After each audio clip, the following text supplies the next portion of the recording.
Hey guys, it's Miss Henson. So I am going to go over this seasons PowerPoint with you guys. So the sun, earth, and moon system is what we're talking about here. So our lesson learning target for this lesson is going to be explain how the earth/sun relationship causes seasons. So we have our vocabulary here. These are things that we'll go over during this PowerPoint. So again, anything that is underlined and highlighted needs to be in your notes.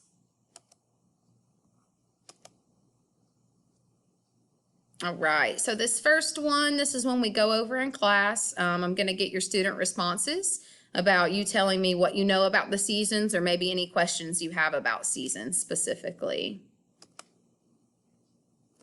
All right, so the daily and annual motions of Earth. So Earth rotates around its axis once every 24 hours. So this causes our day and nights. And so this is referred to the term as rotation. So whenever we're talking about rotation, we're talking about the Earth rotating on its axis, which happens every 24 hours. So Earth's axis is tilted at a 23.5 degree angle. So that number is really important to know. And then Earth revolves around the sun in an elliptical motion once a year. So it takes about 365.25 days for the Earth to revolve around the sun.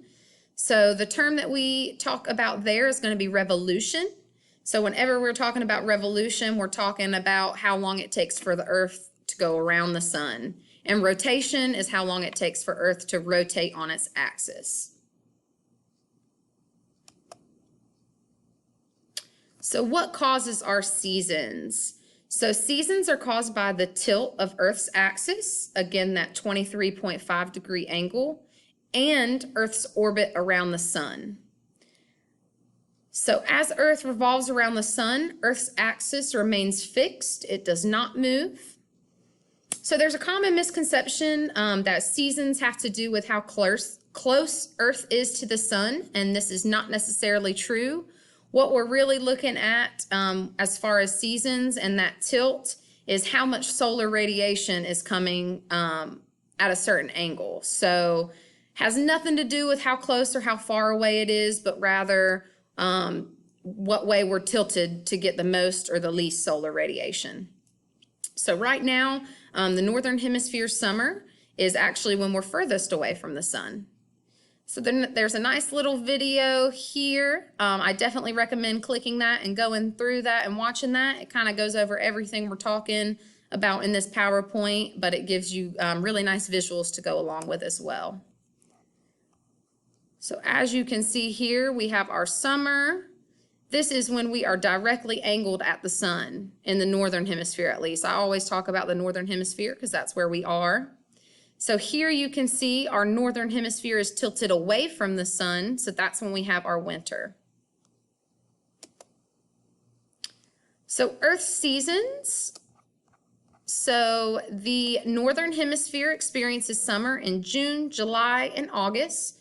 So this is when the sun's rays hit the north most directly. So as you can see here, the Northern Hemisphere is getting that high angle, high intensity sun radiation. So that's when we get our summers. On the other end, when our Northern Hemisphere is tilted away from the sun, we have a low angle and a low intensity of solar radiation. So that causes us to be in winter.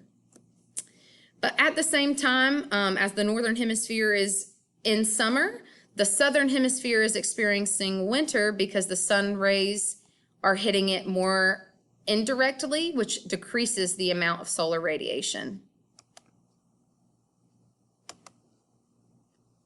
So our summer solstice is when the sun is at its maximum altitude in the sky in the Northern Hemisphere.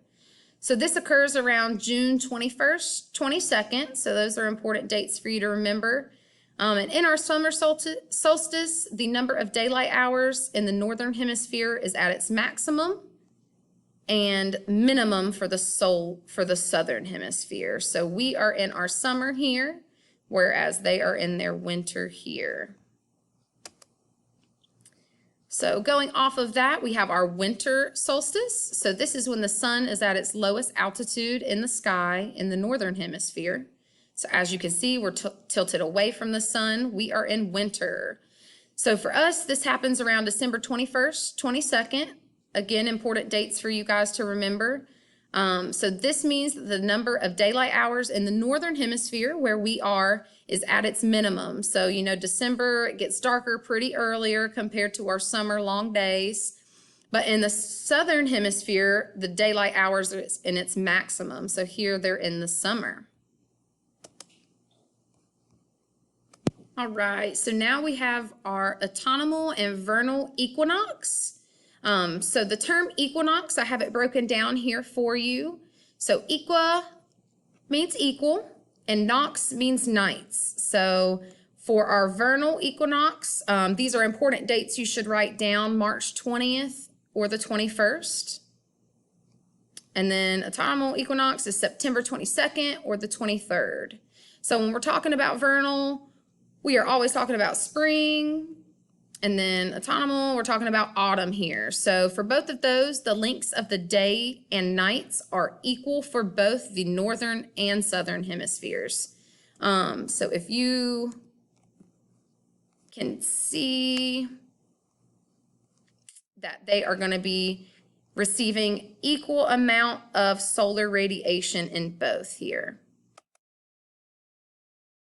So what can cause changes in Earth's seasons? So these are terms that we've heard before, but they're really important when we're talking about Earth and Earth's motion and that kind of thing. So nutation means the wobbling around the axis. So this can cause a decrease in temperature difference between summer and winter. So it can cause warmer winters and cooler summers. And this occurs over an 18-year period, and it's due to the moon and that gravitational pull between Earth and the moon. It's kind of going back and forth, causing that little wobble. So this can cause a little bit of a different angle within that axis. So that's the reason it could cause slightly warmer winters or cooler summers. So something else that can cause changes in our Earth system is called precession. So that again is a change in the direction of the axis, but no change in tilt. So this will eventually cause a major change in the axis, leading to changes in the season. So I wrote eventually because if you remember from last time, we talked about this happening in a 26,000 year cycle. So we will never really see the changes of this, but over time it will have a dramatic change in the seasons. So as I mentioned before, right now, our summers in the northern hemisphere is actually when we're furthest away from the sun. But because of that change in direction of the axis that will happen with precession, this will cause the summers in the northern hemisphere to actually occur when the sun is closest to the sun, or when the earth is closest to the sun, sorry, and when winters to occur when earth is furthest from the sun. But that only happens, like I said, every 26,000 years, that complete change in the axis. So the last thing that could cause changes in Earth's seasons is eccentricity. So again, this is measure of how much an elliptical orbit is squashed. So the different sizes of that elliptical orbit.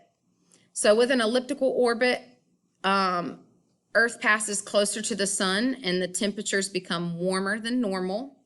But if that orbit is more circular, Earth is further away from the sun, and the temperatures tend to dip a little bit below average. So these are also really important terms for you to know.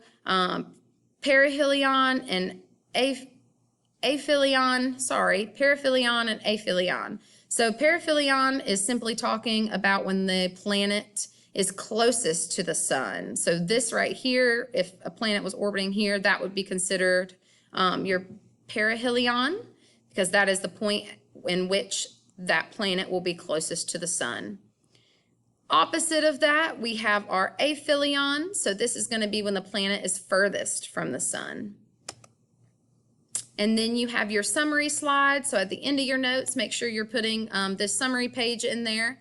So in 3 to 4 sentences, I want you to explain how Earth's revolution and tilt causes the seasons, and then explain how Earth and sun relationship causes the seasons.